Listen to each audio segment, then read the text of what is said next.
to Basveshwara High Tech College, Raichur. My name is Pramila Kumari, electrician JT in Basveshwara. So already admissions are started. So if you want to have admissions in Basveshwara High Tech College or in the Visveshwara High Tech College, you can contact below numbers as given. So let us discuss today. The topic is transmission and distribution system of electricity. It is according to your syllabus. So transmission and distribution chapter ಅಂತ ಇವತ್ತು ನೋಡ್ತಾ ಇದ್ದೀವಿ. ಅಂದರೆ electricity how ಅಂದರೆ transmission ಎಲೆಕ್ಟ್ರಿಸಿಟಿಗೆ ಯಾವ ಥರ transmission ಆಗುತ್ತೆ ಆ್ಯಂಡ್ ಯಾವ ಥರ ಡಿಸ್ಟ್ರಿಬ್ಯೂಷನ್ ಆಗುತ್ತೆ. So introduction, first of all we have to see what you mean by electricity, where the electricity is generated. As you can see, electricity is generated at power plants and move through a complex called a grid. So electricity ಅನ್ನೋದು ಒಂದು power plant ಹತ್ರ ಒಂದು electricity ಅನ್ನೋದು generate ಆಗುತ್ತೆ. ಅಲ್ಲಿಂದ it moves through a complex is nothing but too many different are connected, different systems are connected. So totally we call it as grid ಅಂತ ಕರಿತೀವಿ. As you can see, the grid system grid ಸಿಸ್ಟಮಲ್ಲಿ ಏನೇನು included ಆಗಿರುತ್ತೆ, substation, transformers, power lines. So ಇದನ್ನು ಏನಂತ ಕರಿತೀವಿ, complex. ಅಂದರೆ electricity ಏನು ಜನ್ರೇಟ್ ಆಗುತ್ತೆ ಅದು complex, okay, including substation, transformer, power lines. So this total system is called as a grid. So electricity generated at the power plant, it transmitted through a complex, so that one is called as a grid. Generating station. So generating station, you can see electricity is generated. Commonly used power plants are thermal power plant, nuclear power plant, hydropower plant, gas turbine power plant, combined cycle power plant. So these are the power plants which generate the electricity. Next. So electricity generation, transmission and distribution. As you can see the diagram, power plant generate electricity first. So this is the power plant generate electricity. Assume it is a thermal power plant or hydro power plant, any power plant. So here power is generated. So after the power generation, it will transmit to the transmission lines, so which will carry the electricity for long distance. As you can see, what the power is generated here, it will transmit to the transformer, so where it can be stepped up the voltage. So for example, ಇಲ್ಲಿ ಒಂದು generating electricity generate ಆಗಿದೆ 11 kV ಅಂತ ತಿಳ್ಕೊರಿ. So ಈ ಒಂದು 11 kVನ ಇಲ್ಲಿ transmission ಲೈನ್ಗೆ ಕಳಿಸ್ಬೇಕು. So ಆ ಟೈಮಲ್ಲಿ ಏನಾಗುತ್ತೆ, ಟ್ರಾನ್ಸ್ಮಿಷನ್ ಲೈನಲ್ಲಿ ನಮಗೆ ಪವರ್ ಅನ್ನೋದು ಹೈ ವೋಲ್ಟೇಜ್ ಅನ್ನೋದು ಟ್ರಾನ್ಸ್ಮಿಟ್ ಆಗುತ್ತೆ. ಸೊ 11 kV ಇದ್ದಿದ್ದೇನ ಥ್ರೂ ದ ಸ್ಟೆಪ್ ಅಪ್ ಟ್ರಾನ್ಸ್ಫಾರ್ಮರಿಂದ ಇಲ್ಲಿ ಏನು ಮಾಡ್ತಾರೆ, 11 kV ಇದ್ದಿದ್ದೇನ ಫಾರ್ ಎಕ್ಸಾಂಪಲ್ 220 kVಗೆ ಸ್ಟೆಪ್ ಅಪ್ ವೋಲ್ಟೇಜ್ ಅನ್ನೋದು ಸ್ಟೆಪ್ ಅಪ್ ಮಾಡ್ತಾರೆ. ಸೊ ವೋಲ್ಟೇಜ್ ಅನ್ನೋದನ್ನು ಸ್ಟೆಪ್ ಅಪ್ ಮಾಡಿ ಇಲ್ಲಿಂದ ಈ ಒಂದು ಟವರ್ ಇದೆ ಅಲ್ವಾ, it will carries a electricity for long distance. ಈ ಒಂದು ಎಲೆಕ್ಟ್ರಿಸಿಟಿ ಏನು ಜನ್ರೇಟ್ ಆಗುತ್ತೆ ಇಲ್ಲಿಂದ ಫಾರ್ ಲಾಂಗ್ ಡಿಸ್ಟೆನ್ಸ್ಗೆ ಟ್ರಾನ್ಸ್ಮಿಟ್ ಮಾಡಲಿಕ್ಕೆ ಈ ಒಂದು ಟ್ರಾನ್ಸ್ಮಿಷನ್ ಟವರ್ ಅಂತ ಯೂಸ್ ಮಾಡ್ತಾರೆ. ಸೊ ಇಲ್ಲೇನಾಗುತ್ತೆ, 220 ವೋಲ್ಟ್ನ ವೋಲ್ಟೇಜ್ ಅನ್ನೋದು ಸ್ಟೆಪ್ ಅಪ್ ಮಾಡಿ ಇಲ್ಲಿ ಹೈ ವೋಲ್ಟೇಜ್ ಈ ಒಂದು ಟವರ್ಗೆ ಟ್ರಾನ್ಸ್ಮಿಟ್ ಆಗುತ್ತೆ. ಸೊ ಇಲ್ಲಿಂದ ಇಲ್ಲೇನಾಗುತ್ತೆ, neighbour transformer steps down the voltage. So what ಇಲ್ಲಿ ಏನು ಸ್ಟೆಪ್ ಡೌನ್ ಇತ್ತು ಅಂದರೆ 11 kV ಇತ್ತು ಫಸ್ಟ್ ಇಲ್ಲಿ. ನೆಕ್ಸ್ಟ್ ಇಲ್ಲಿ ಏನು ಮಾಡಿದ್ವಿ, ಅದನ್ನು 220 ಮಾಡಿದ್ವಿ, ಟ್ರಾನ್ಸ್ಮಿಷನ್ ಟವರ್ಗೆ ಕಳಿಸಿದ್ದಾರೆ. ನೆಕ್ಸ್ಟ್ ಆ 220ಇಂದ ಮತ್ತೆ ಏನು ಮಾಡ್ತಾರೆ, ಇಲ್ಲಿ ನೈಬರ್ಹುಡ್ ಟ್ರಾನ್ಸ್ಫಾರ್ಮರ್ ಸ್ಟೆಪ್ ಡೌನ್ ಮಾಡ್ತಾರೆ. 220 ಇಂದ ಮತ್ತೆ 33 kVಗೆ ಆ ಥರ ಸ್ಟೆಪ್ ಡೌನ್ ಮಾಡಿ ನೆಕ್ಸ್ಟ್ ಡಿಸ್ಟ್ರಿಬ್ಯೂಷನ್. ಸೊ ಇಲ್ಲಿ ನೋಡ್ಬೋದು, this is part is generation, this part is transmission and this part is distribution ಅಂತ ಕರೀತಾರೆ. So electricity generation, transmission and distribution. So generation, transmission and distribution. So step down ಮಾಡಿ ಮತ್ತೆ ಏನು ಮಾಡ್ತಾರೆ, ಡೈರೆಕ್ಟಾಗಿ ಇಲ್ಲಿಂದ 220 ವೋಲ್ಟ್ನ ನಮಗೆ ಇಲ್ಲಿ ಸಪ್ಲೈ ಕೊಡೋಲ್ಲ. ಸೊ ಮತ್ತೆ ಅದನ್ನು ಸ್ಟೆಪ್ ಡೌನ್ ಮಾಡಿ ರಿಕ್ವೈರ್ ಅಮೌಂಟ್ ಆಫ್ ಪವರ್ ಏನಿದೆ ಅಷ್ಟು ನಮಗೆ ಈ ಒಂದು through power 2 poles plus transformers, ಮನೆ ಹತ್ರ ಏರಿಯಾ ಹತ್ರ ಏನು ಟ್ರಾನ್ಸ್ಫಾರ್ಮರ್ಸ್ ಇರುತ್ತೆ ಅಲ್ಲಿಂದ ಎಂಟರ್ ಆಗುತ್ತೆ ಹೌಸಿಗೆ. ಸೊ ಇಲ್ಲಿ ನೋಡ್ಬೋದು, ಒಂದು transformer on pole steps down electricity before enter into the house. So transformer ಹತ್ರ ಏನು ಪವರ್ ಬರುತ್ತೆ ಅಲ್ಲಿ ಮತ್ತೆ ವೋಲ್ಟೇಜ್ ಅನ್ನೋದು ಸ್ಟೆಪ್ ಡೌನ್ ಆಗಿ ಇಲ್ಲಿ ನಮಗೆ 220 ವೋಲ್ಟ್ಸ್, ಓಕೆ, ಆ ಥರ ಈ ಒಂದು electrician generation, transmission and distribution ಅನ್ನೋದು ನಡೆಯುತ್ತೆ. As you can see, transmission ಸಿಸ್ಟಮಲ್ಲಿ ಏನೇನಿದೆ, electrical power transmission is the bulk power transfer of energy from generating power plant to electrical substation. Located near demand centre. Transmission ಸಿಸ್ಟಮಲ್ಲಿ ಏನಾಗುತ್ತೆ, bulk power ಅನ್ನೋದು ಅಲ್ಲಿ tower ಹತ್ರ transmit ಆಗುತ್ತೆ. So ಆ transmitter ಎಲ್ಲಿಂದ ಅಂದರೆ from generating plants to electrical substation. Okay, electrical ಸಬ್ಸ್ಟೇಷನ್ಗೆ ಒಂದು ಜನ್ರೇಷನ್ ಪವರ್ ಅನ್ನೋದು ಬರುತ್ತೆ. ನೆಕ್ಸ್ಟ್ ಟ್ರಾನ್ಸ್ಮಿಷನ್ ಸಿಸ್ಟಮಲ್ಲಿ ನಮಗೆ 2 ಟ್ರಾನ್ಸ್ಮಿಷನ್ಸ್ ಇರುತ್ತೆ. One is primary transmission lines ಅಂತ ಕರಿತೀವಿ. Next one is a secondary transmission line. Primary transmission ಲೈನಲ್ಲಿ ಏನಾಗುತ್ತೆ ಅಂದರೆ ಒಂದು transmission line which carries 220 kV to 765 kV.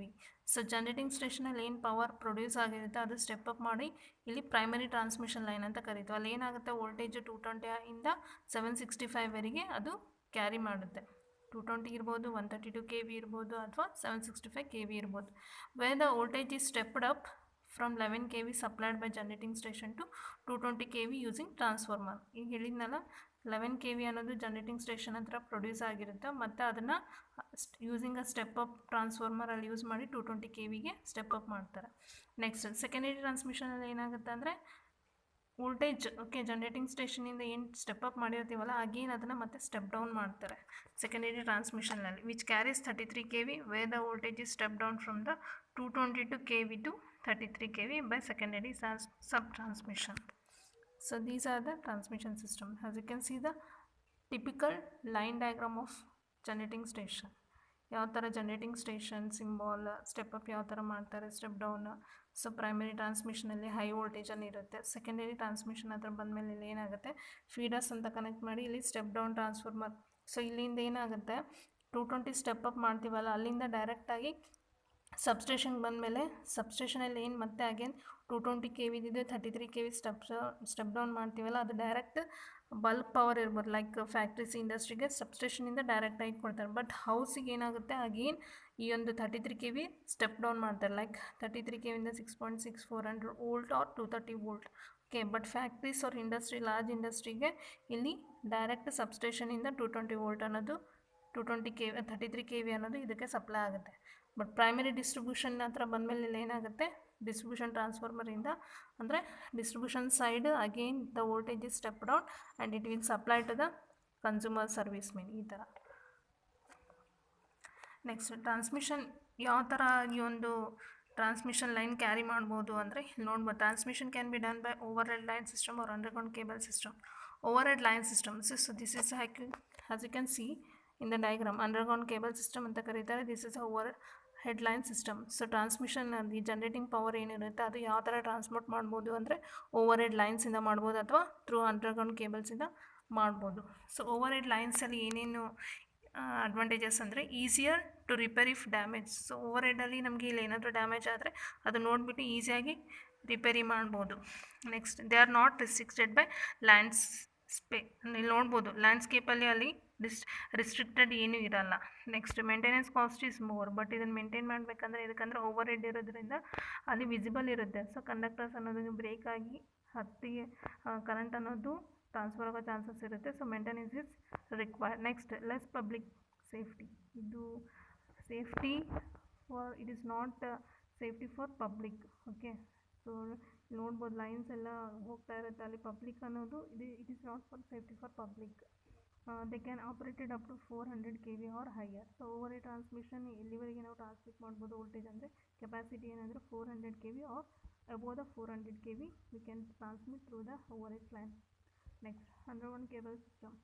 So ಈ ಒಂದು ಜನರೇಟಿಂಗಲ್ಲಿ ಏನು ಎಲೆಕ್ಟ್ರಿಸಿಟಿ ಪ್ರೊಡ್ಯೂಸ್ ಆಗಿರ್ತಲ್ಲ ಥ್ರೂ ಅಂಡರ್ಗ್ರೌಂಡ್ ಕೇಬಲಿಂದನೂ ನಾವು ಟ್ರಾನ್ಸ್ಮಿಟ್ ಮಾಡ್ಬೋದು. ಬಟ್ ಅದರಲ್ಲಿ ಏನಿರುತ್ತೆ ಲೆಸ್ ವಿಸಿಬಿಲಿಟಿ ಅನ್ನೋದು ನಮಗೆ ಕಾಣಲ್ಲ ಅಂಡರ್ಗ್ರೌಂಡ್ಗೆ. ಅದ್ರ ಸಲುವಾಗಿ ಸಪೋಸ್ ಏನಾದರೂ ಅಲ್ಲಿ ಡ್ಯಾಮೇಜ್ ಆದರೆ ನಮಗೆ ಕ್ಲಿಯರ್ ಮಾಡಲಿಕ್ಕೆ ಸ್ವಲ್ಪ ಡಿಫಿಕಲ್ಟ್ ಆಗುತ್ತೆ. ಸೊ ಡ್ಯಾಮೇಜ್ ಆಗಲಾರ್ದೆ ಸ್ವಲ್ಪ ಕೇರ್ ಅನ್ನೋದು ಭಾಳ ತೊಗೊಳ್ಬೇಕಾಗುತ್ತೆ. ಸೊ ಕಾಸ್ಟ್ ಎಫೆಕ್ಟಿವ್ ಇರುತ್ತೆ ಇದು. Cost of the insulated cable and excavation is higher because ಏನಾದರೂ ಪ್ರಾಬ್ಲಮ್ ಆದರೆ ಬೇಗ ಫೈಂಡ್ ಔಟ್ ಮಾಡೋಕ್ಕಾಗಲ್ಲ. ಸೊ ಅದ್ರ ಸಲುವಾಗಿ ಅಂಡರ್ಗ್ರೌಂಡ್ ಕೇಬಲಲ್ಲಿ ಭಾಳ ಕೇರ್ಫುಲ್ ತೊಗೋಬೇಕಂದ್ರೆ ಇನ್ಸುಲೇಟೆಡ್ ಕೇಬಲ್ಸ್ ಅನ್ನೋದು ಹೆವಿ ಆಗಿರುತ್ತೆ. ಸೊ ಅದರಿಂದ ಕಾಸ್ಟ್ ಅನ್ನೋದು ಇನ್ಕ್ರೀಸ್ ಆಗುತ್ತೆ. Fault lines take longer time to locate and repair. ಇಲ್ಲಿ ನೋಡ್ಬೋದು ಇಲ್ಲಿ ಫಾಲ್ಟ್ ಎಫರ್ ಆಗಿದೆ ಅಂದರೆ ಈಸಿಯಾಗಿ ನೋಡಿಬಿಟ್ಟು ಫಾಲ್ಟನ್ನು ರಿಕವರಿ ಮಾಡ್ಬೋದು. ಬಟ್ ಇಲ್ಲಿ ಅಂಡರ್ಗ್ರೌಂಡ್ ಕೇಬಲ್ ಅಂದರೆ it is very difficult to locate the fault. Less working voltage limit 66 kV.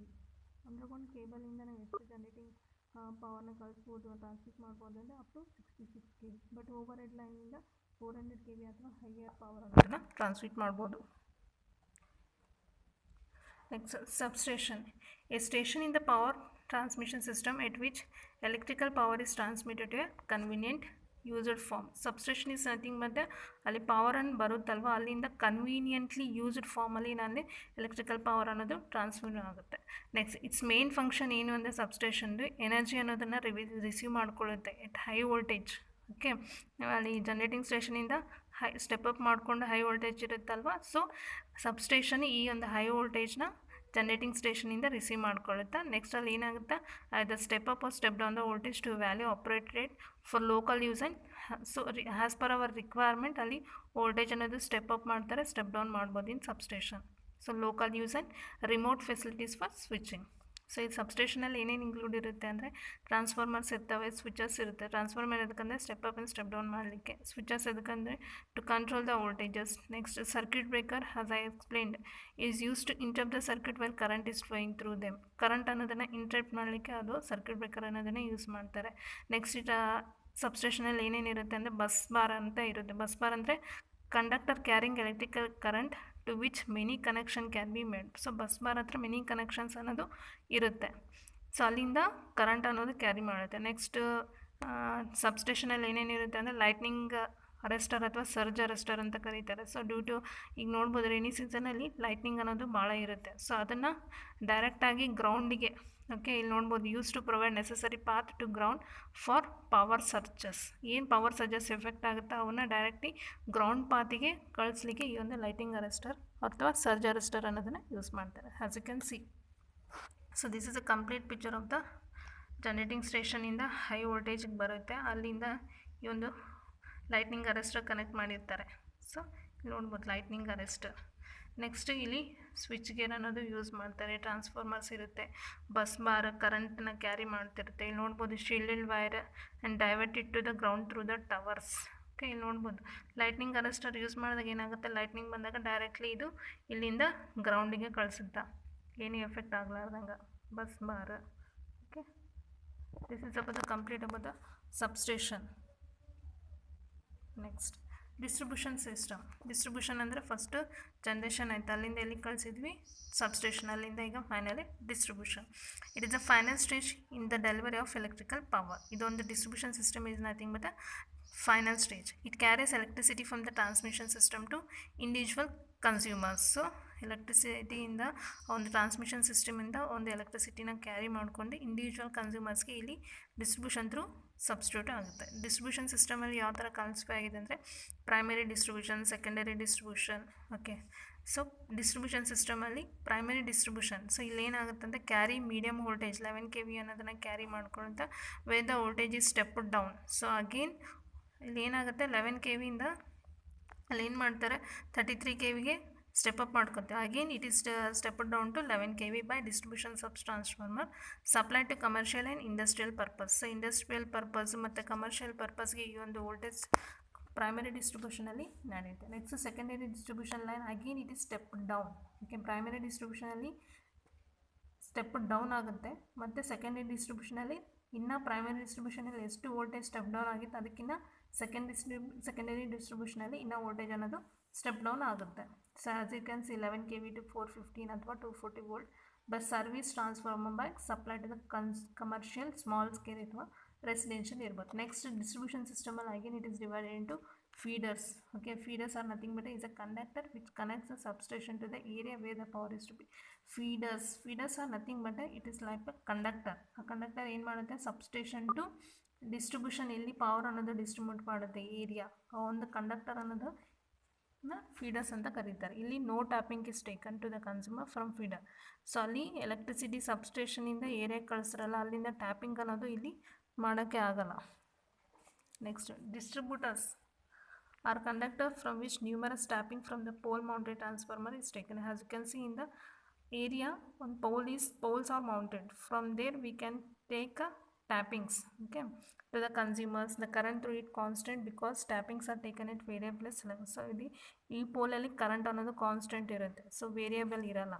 ಅದಕ್ಕಂದರೆ ಅಲ್ಲಿ ಟ್ಯಾಪಿಂಗ್ಸ್ ಅನ್ನೋದು ನಡೆಯುತ್ತೆ, ಅದಕ್ಕೆ ಕರೆಂಟ್ ಅನ್ನೋದು ಕಾನ್ಸ್ಟೆಂಟ್ ಇರುತ್ತೆ. Voltage drop is main consideration. Voltage drop ಅನ್ನೋದು ಮೇನ್ ಕನ್ಸಿಡರೇಷನ್ ಪಾಯಿಂಟಲ್ಲಿ ಇಟ್ಕೊಂಡು ಆ ಒಂದು ಎಲೆಕ್ಟ್ರಿಸಿಟಿನ ಡಿಸ್ಟ್ರಿಬ್ಯೂಟ್ ಮಾಡ್ತಾರೆ. Next service main. Service main is nothing but a small cable which connects the distributor to the consumer meters. Service main is nothing but pole ಇಂದ ನಿಮ್ಮ ಮನೆಗೆ ಬರುತ್ತಲ್ಲ ಅದನ್ನೇ ಸರ್ವಿಸ್ ಮೇನ್ಸ್ ಅಂತ ಕರೀತಾರೆ. ಓಕೆ, ಡಿಸ್ಟ್ರಿಬ್ಯೂಟರ್ ಟು ಕನ್ಸ್ಯೂಮರ್ ಮೀಟರ್ಸ್ಗೆ ಬರುತ್ತೆ. So this is about distribution system ಯಾವ ಥರ ಆಗುತ್ತೆ, ಟ್ರಾನ್ಸ್ಮಿಷನ್, ಜನ್ರೇಷನ್, ಟ್ರಾನ್ಸ್ಮಿಷನ್, ಡಿಸ್ಟ್ರಿಬ್ಯೂಷನ್. ಇಲ್ಲಿ ನೋಡ್ಬೋದು ಸಬ್ಸ್ಟೇಷನ್. ಸೊ ಇದನ್ನು ಗ್ರಿಡ್ ಅಂತಲೂ ಸ್ಮಾಲ್ ಗ್ರಿಡ್ ಅಂತಲೂ ಕರಿಬೋದು. ಸೊ ಜನ್ರೇಷನಿಂದ ಟ್ರಾನ್ಸ್ಮಿಷನ್, ಟ್ರಾನ್ಸ್ಮಿಷನಿಂದ ಡಿಸ್ಟ್ರಿಬ್ಯೂಷನ್ ಇಲ್ಲಿ ಏನಾಗುತ್ತೆ, ಸಬ್ಸ್ಟೇಷನಿಂದ ಡೈರೆಕ್ಟ್ಲಿ ಇಂಡಸ್ಟ್ರಿಗೆ ಕಳಿಸ್ತಾರೆ. ನೆಕ್ಸ್ಟ್ ಮನೆಗೆ ಬರಬೇಕಂದ್ರೆ ಇಲ್ಲಿ ಏನಾಗಬೇಕು, ಮತ್ತು ಅಗೇನ್ ವೋಲ್ಟೇಜ್ ಅನ್ನೋದು ಸ್ಟೆಪ್ ಡೌನ್ ಆಗುತ್ತೆ. ಇಲ್ಲಿ ನೋಡ್ಬೋದು ಸಬ್ಸ್ಟೇಷನ್ ಇಂಡಸ್ಟ್ರಿಗೆ ಡೈರೆಕ್ಟಾಗಿ ಕನೆಕ್ಟ್, ಬಟ್ ಮನೆಗೆ ಬರಬೇಕು ಅಂದರೆ ಇಲ್ಲಿ ನೋಡ್ಬೋದು ಯಾವ ಥರ ಈ ಒಂದು ಇಂಡೈರೆಕ್ಟಾಗಿ ಕನೆಕ್ಟ್ ಆಗಿದೆ. So this is all about the distribution system. So clearly you can understand how power is generated, how it is stepped up. Next it is carried by transmission line, large power. Next again first step down ಮಾಡ್ತಾರೆ. Next again it was step down 1, step down 2. Next it is again step down 2 ಇಲ್ಲಿ ಏನಾಗುತ್ತೆ 11 kV. Next it is distributed industrial 11 kV directly. Next secondary distribution means commercial purpose, residential purpose. So this is a complete about the transmission and distribution system. Thank you.